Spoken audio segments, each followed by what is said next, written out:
வணக்கம். இது எஃப்ஐஆர். நாட்டின் பல்வேறு இடங்களில் நிகழ்ந்த குற்றங்கள் மற்றும் அதன் பின்னணி பற்றிய தொகுப்புகளை பார்க்கலாம்.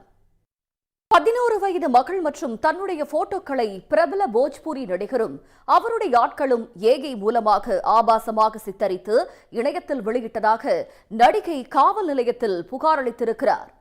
போஜ்பூரி திரை உலகை உலுக்கியிருக்கும் இணையவழி தாக்குதலின் பின்னணி என்ன? உத்தரப்பிரதேசத்தில் கூலி தொழிலாளி மரணமடைந்த வழக்கில் திடுக்கிடும் திருப்பம் ஏற்பட்டுள்ளது.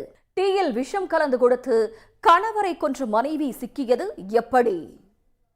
புதுச்சேரியில் கடனை அடைக்க நன்கு அறிமுகமான பெண்ணை கொலை செய்துவிட்டு துக்கம் விசாரிப்பது போல அழுது நாடகமாடிய தம்பதி கைது செய்யப்பட்டிருக்கிறார்கள். 7 சவரன் நகைக்காக நடந்த கொடூர கொலையின் பின்னணி என்ன?